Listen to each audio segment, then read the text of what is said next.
fundamental keywords, I think, or you mentioned a few, but you said long term before, right? And Hmm. that is something that everyone in data management struggles with, because we seem to be living in this world where all that matters is short-term goals, and nobody seems to be looking at the horizon in 2, 3, 5, 10 years. Hmm. So how do we talk to the business about this? How do I demonstrate that we are still, there is a product market Hmm. fit, and people want us? It can be a tricky thing to navigate. One of the interesting aspects is we're moving from a world where the general idea was we're going to collect everything just in case we need it, right? And now it's because the party is over, the regulations are coming in and saying, okay, stop that. When you ask for a piece of data, you need to be able to demonstrate why you actually collected it and how you want to use it.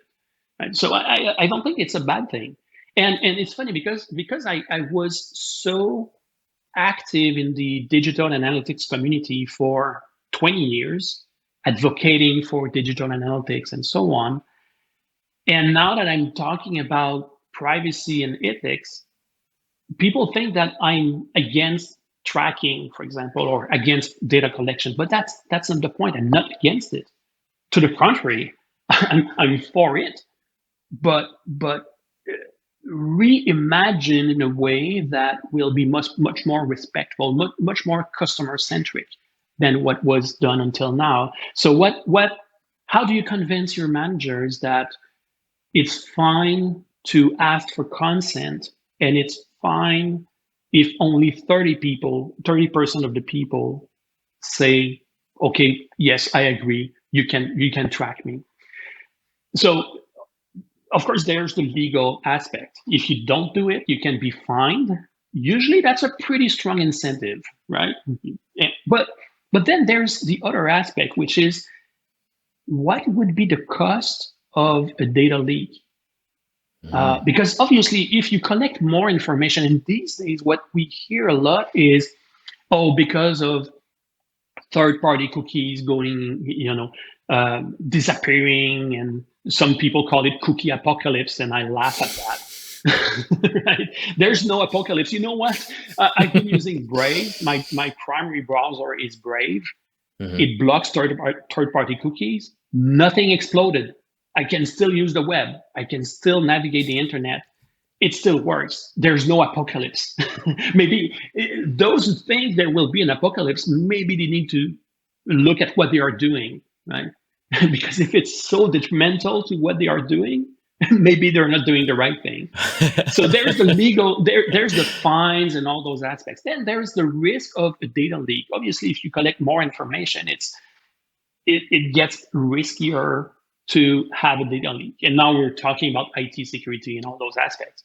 But what is the cost? What is the cost of a data leak? It can be super expensive.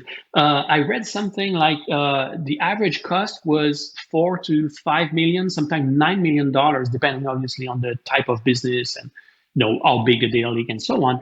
And on average, it was taking like almost a year, like 280 days to recover from a data leak.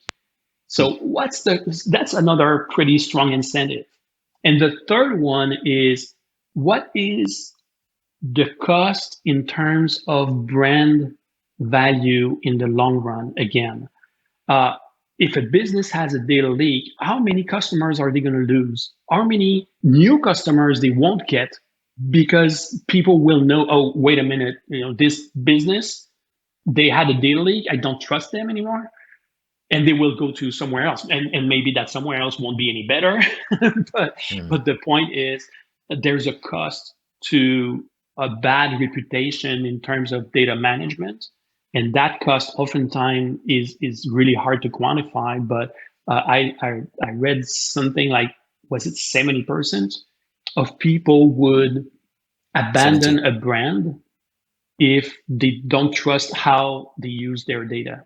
Well, I'm definitely in that cohort for sure. Hmm. I have very little patience for that, mostly because I mean, this connects to the attention economy and the fact that we are overwhelmed with everything. Today, there's everything Yes. of everything. There's too much of Hmm. everything. So the last thing we know we need is those automated marketing funnels.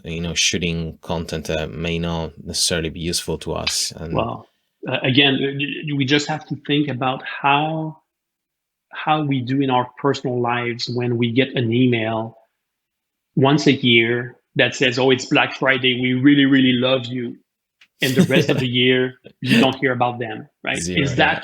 that building trust? Is that building the brand? Absolutely not. Maybe sometimes it's getting back to the basics of what is marketing. Marketing is not a chatbot that will be there. Oh, we really like you. You can talk to us, and you discover that the chatbot is actually crappy and doesn't understand anything.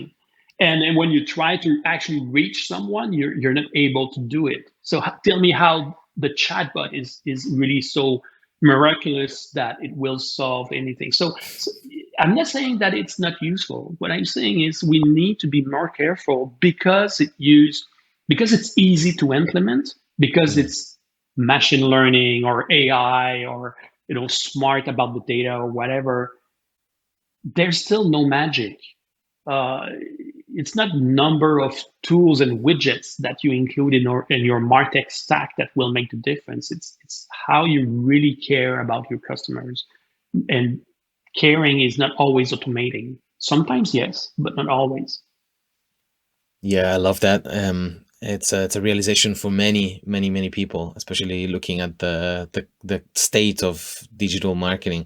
Mhm. I was looking at an interesting report recently, and I'm actually wondering if anyone in the audience knows of a better report or not, or alternative reports. It's always good to double check with 2 or 3 data points. This one in Mhm. particular was talking about the effectiveness of advertising and digital advertising in particular, the return on investment, how Mhm. it's been steadily going down and down and down.